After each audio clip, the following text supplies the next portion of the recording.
So this whole month, this whole series, or it'll be longer than a month. This whole series is really deconditioning the automatic nature of your life.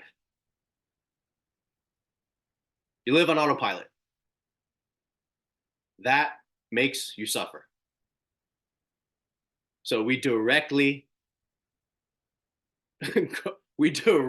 assault the autopilot nature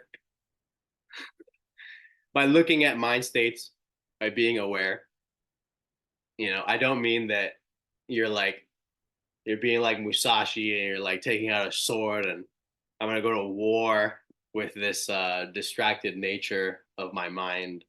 I don't mean that, but I just mean that we're really gonna be directing a lot of our attention on what our mind does and where it goes.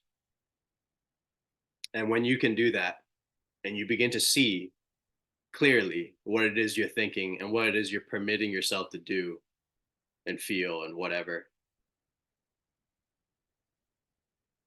you might have the glorious conclusion, the phenomenal conclusion that, wow, I really create a lot of this for myself. Like, I think myself into hell.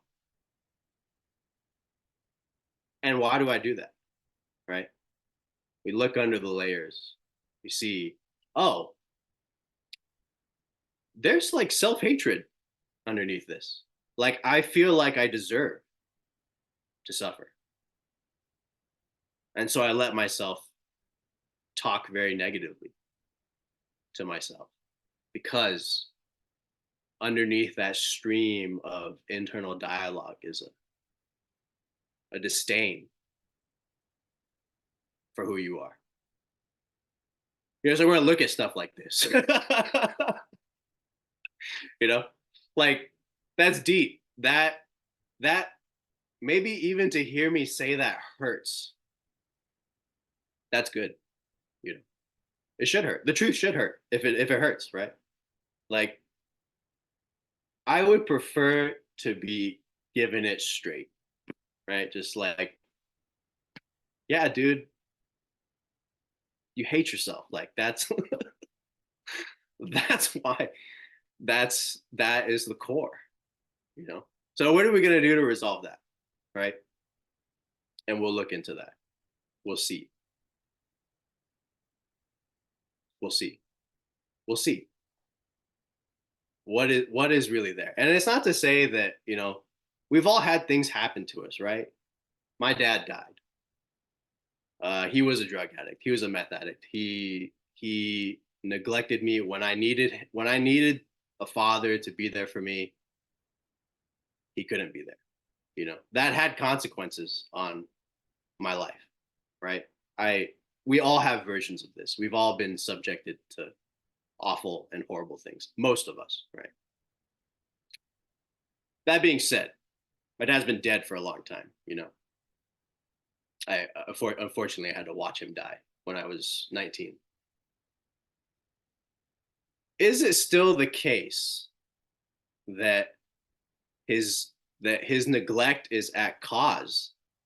Like, can I really say, 12 years later as an adult man, can I really blame my dad anymore? You know,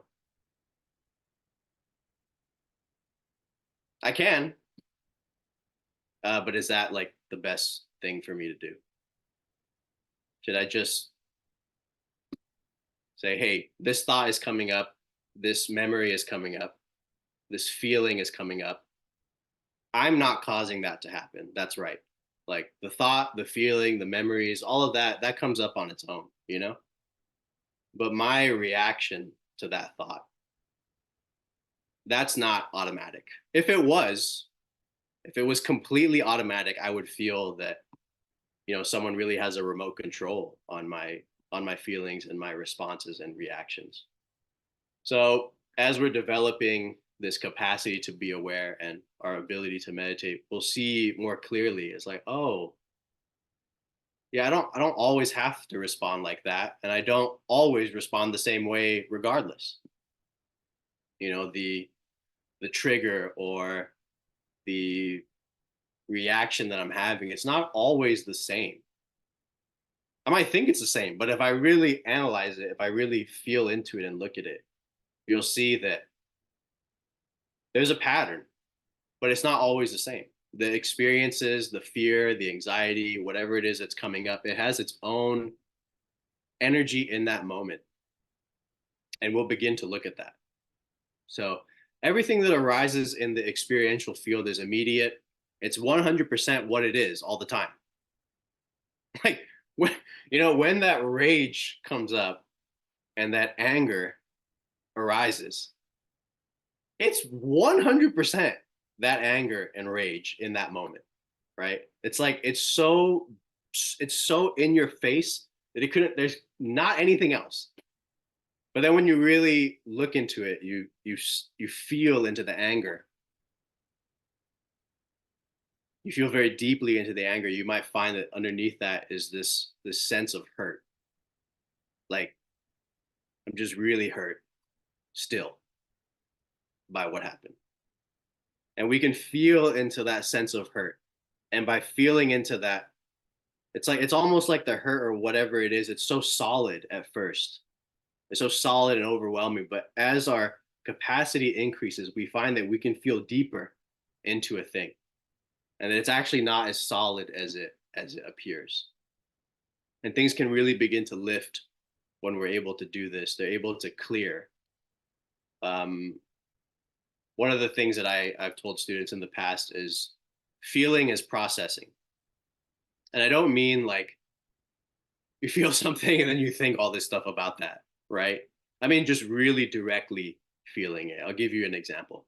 Let's say you're heartbroken and you're walking around and you feel like your chest is literally this open, gaping wound. Like someone just sliced you open and you're walking around and like you're bleeding and you just have to live like this for a while.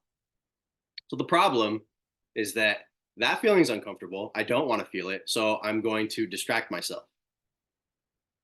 And this is where the whole cycle of samsara is created.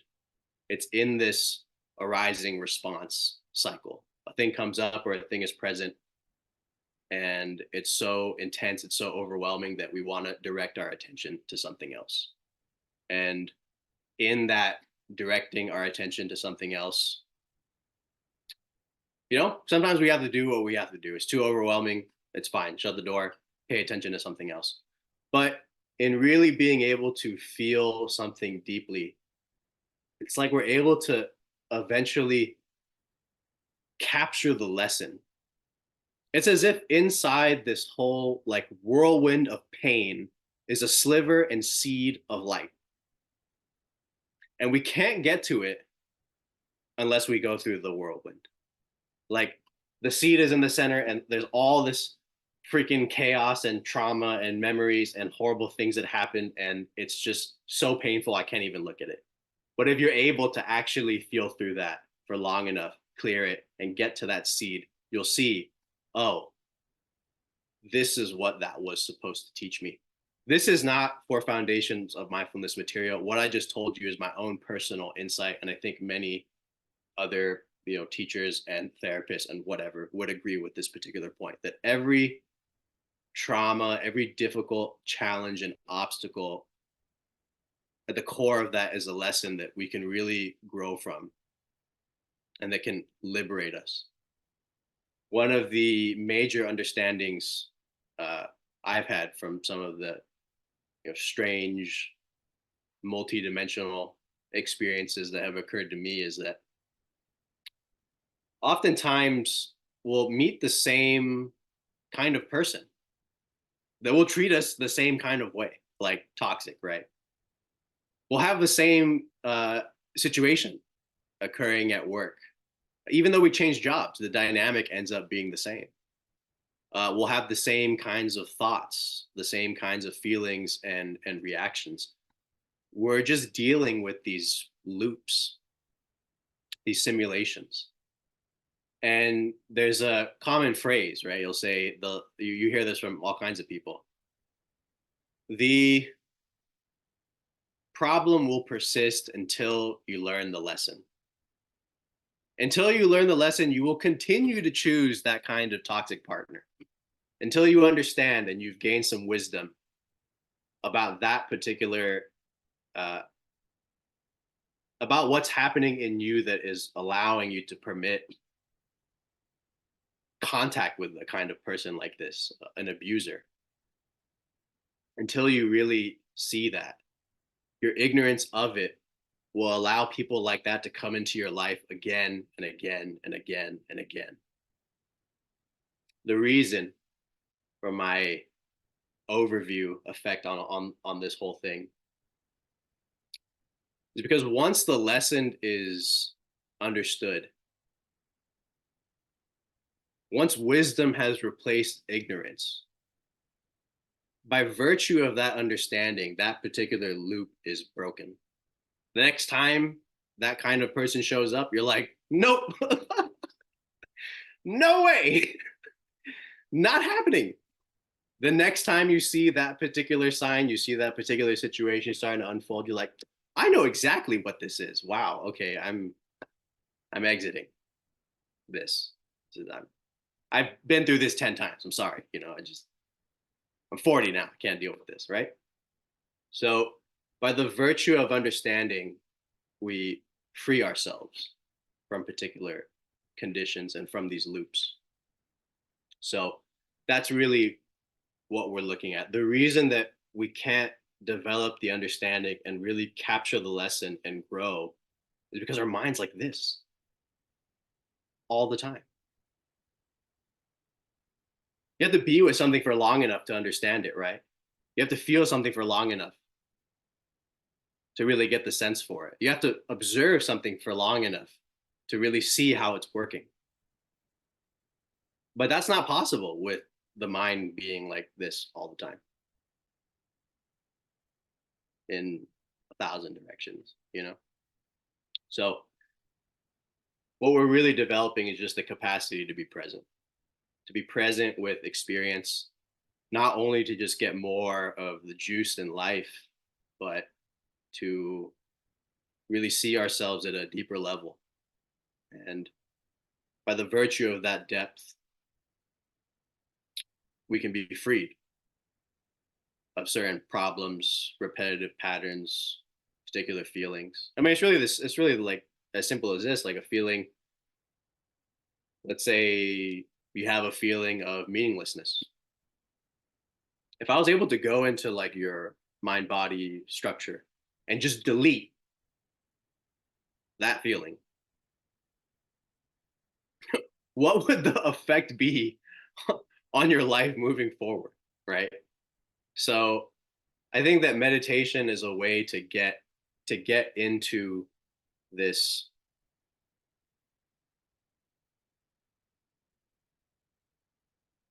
It's like the architecture of our mind body experience and subtle mind moments and reactions, because usually they're just occurring and they're happening and we have a specific level of awareness, enough to just like feel and experience stuff, but not really enough to see deeply into what's occurring in the mind. It's usually what happens is something occurs, and by the virtue of that, like we're already caught up. We're already being taken for a ride, you know? Like that's just what's going on. So you develop this ability to meditate, and you'll find that you get taken for a ride less often. And eventually you become fully enlightened and the ride's over. You never get taken for a ride again, you know? Your own thoughts and experiences, you're not even concerned with them. So, life just occurs and unfolds and it's whatever. It's fantastic. Your mind's equanimous. So even just getting like 10% of that, for some of us, even just 5% is like a huge relief. Huge. Like, you can't even, come on. Constant distraction, continuous distraction, continuous negative self talk. And you introduce this divine element called mindfulness and awareness, and you start to see that that is happening, and you have this meta witnessing of the thinking, and you just watch it, and you notice that by just watching it you're reacting less. Huge implications from that. So we're going to learn how to do that. That's really what this is. We're just going to learn how to watch and be aware. It's that simple. Not complicated, you know. It's not rocket science here. This is really just bare bones paying attention and noticing experience. So, and we didn't even get into the discourse, but I've definitely talked for long enough. So I'm going to stop the recording and we'll take questions. This was just really a debrief, essentially. I just want to tell all of you, what to expect.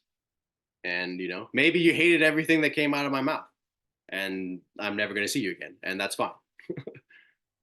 Wherever you're at is where you're at. And I don't want anyone to take on something they don't feel ready for. You know, you're feeling deeply and it's too much. That's totally okay. Um, Everything has its appointed hour, as the Bible says. Actually, everything has its hour, and it's a question we have to ask ourselves.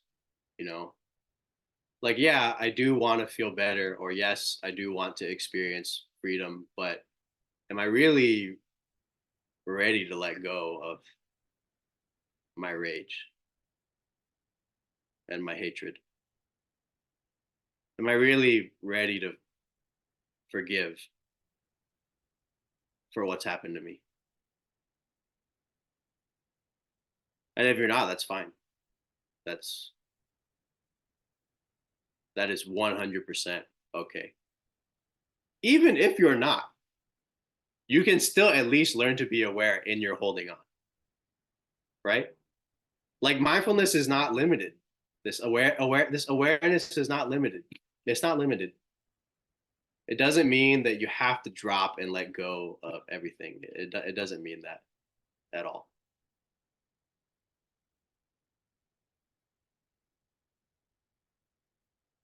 So I'm going to